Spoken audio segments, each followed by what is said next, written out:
Yo, what's up po sa inyong lahat mga kapareng? Welcome back sa ating panibagong video. Bago pong lahat, don't forget to like and subscribe po sa ating YouTube channel. Road to 5,000 subscriber na po tayo at maraming salamat. At ngayon mga kapareng, meron tayong papanoorin na isang video kung saan si Mayor Vico po mismo ang nagbunyag na nung pagkaupo niya bilang mayor ng Pasig, siya po mismo ay inalok ng malaking halaga sa pangungurakot. Dito mo talaga mapapatunayan na si Mayor Vico ay isang tapat na politiko at pinuno. Kumbaga, hindi uobra sa kanya kung ganitong klaseng pangungurakot na harap-harapan mismo sasabihin sa kanya. Ito po, papanoorin po natin.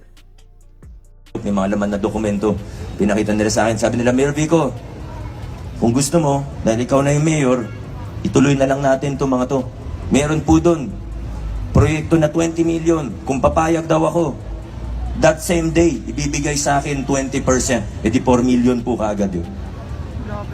Hindi ko alam kung talagang makakapal ang mukha o baka... Kasi parang mabait naman sila. Siguro masyado na lang silang nasanay doon sa mga lumang kalakaran. Pero ang sabi ko po sa kanila, iba na sa Pasig. Ang sabi ko po sa kanila, huwag niyo na akong subukan. Dahil ang mayor niyo mula July 2019, hindi tatanggap kahit isang piso mula sa mga kickback na yan. At dahil sa ginawa nating paglilinis, pagbubukas ng ating pamahalaan, binago natin. Sumusunod na tayo ngayon sa batas pagdating sa procurement at sa public bidding.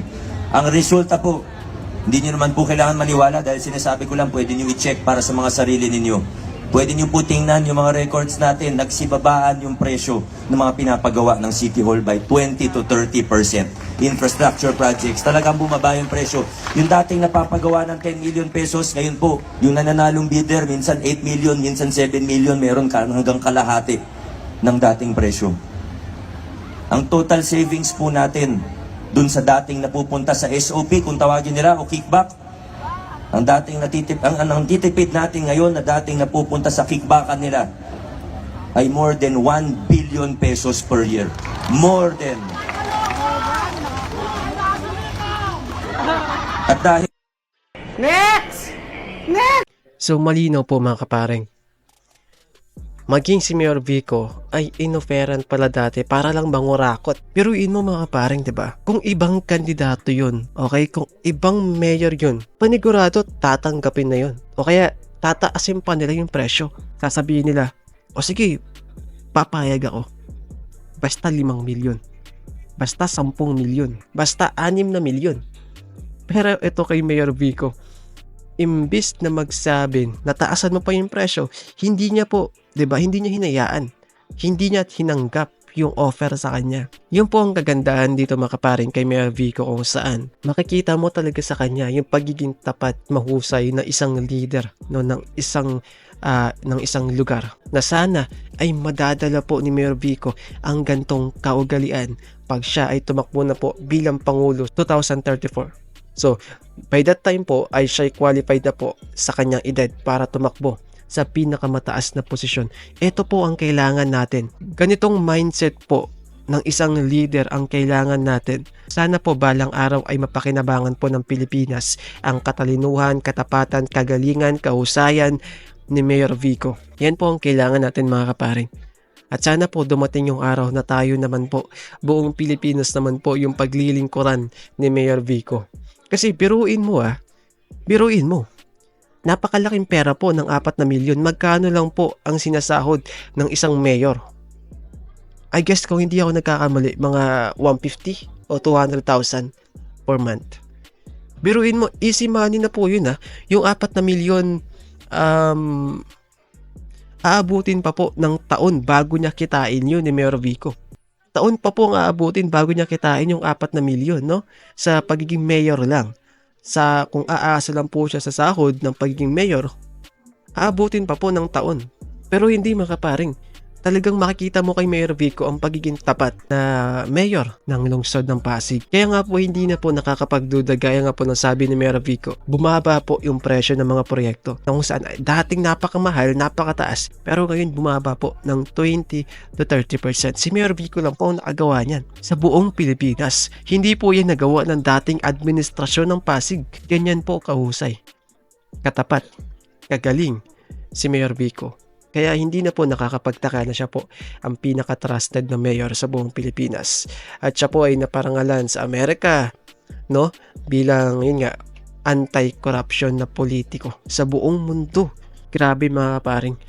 Ibang klase si Mayor Vico. Yung kanyang pagiging tapat, yung kanyang katapatan, kalinisan, kahusayan, kagalingan ay hindi lang po na-appreciate ng mga sambayan ng Pilipino kundi maging ng ibang mga bansa.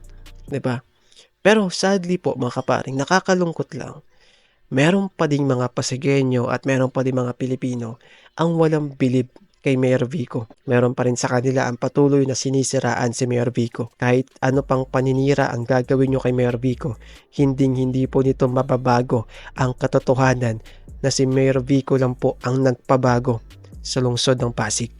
Yun po ang totoo. So yun mga kaparing, don't forget to like and subscribe po. Maraming salamat po sa inyong lahat. Naintindihan ko naman yun kasi yung problema ng korupsyon, problema natin sa nationwide di ba? So pag meron talagang honest, sadly, yun pa yung mas nagiging katakataka o parang minsan di ba kapani-paniwala. So naintindihan natin yun, and that's part of our mission here in Pasig is to prove that it's possible. Hindi na siguro kailangan address yun, yung tao na lang magsasabi kung tama ba yun o hindi. Kita niyo naman po. Pwedeng sabihin yun, pero ang totoo, yung panandalian tulong, meron din naman ng lokal na pamahalaan.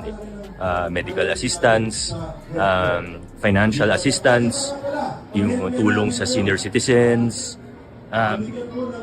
We can be proud in Pasig City that we have one of the best in terms of helping people, yung sinasabing tulong. Pero ang pinupunto natin ay hindi tayo pwede magtapos doon. Hindi pwedeng short-sighted, hindi pwedeng puro short-term yung ginagawa natin. Kumbaga, oo, minsan kailangan ng ayuda. Pandemya, hanggang pagkatapos ng pandemya, again, we can be proud as Pasigueños. We gave the best that we possibly could. Pero hindi tayo pwede magtapos doon. Kailangan isipin natin yung hindi lang para sa atin at hindi lang para bukas. Kailangan isipin natin yung hanggang sa susunod na henerasyon ng mga Pasigueño. Kailangan pag-isipan natin kung ano yung maipamamana natin sa kanilang sistema. At kasama sa pangarap natin para sa lungsod, kasama sa pangarap ko para sa lungsod, ay pagkatapos ng term ko, kasi God willing, this will be my last term. Kailangan pagkatapos ng term ko, mas madali nang maging mabuti at mas mahirap na maging korap. Mas madali nang patakbuhin ng gobyerno, kaya tayo nag-mass regularization and everything. Again, simply put, mas madali na maging mabuti, mas mahirap na maging korap. Only time will tell and the people will be the judge. Wala naman problema. Sa totoo, may nag-invite sa amin. Wala naman pong problema sa akin. So it's a yes for you, sir? If it will increase the level of discourse, then sure, no problem. The United States names Pasig City Mayor Vico Sotto as one of its global anti-corruption champions.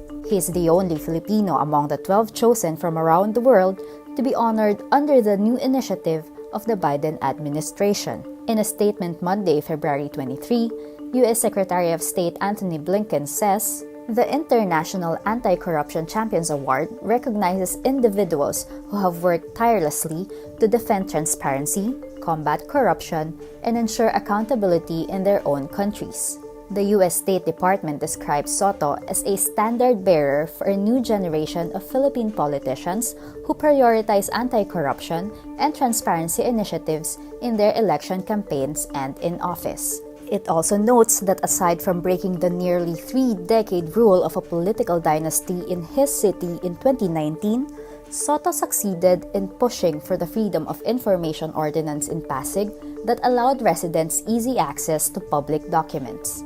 The U.S. State Department also took note of Sotto's pledge to avoid any kickbacks in the awarding of city contracts and establish a 24/7 complaints hotline. Pasig City's budgeting, policymaking, and reduction of contractual employees to 10% are also recognized.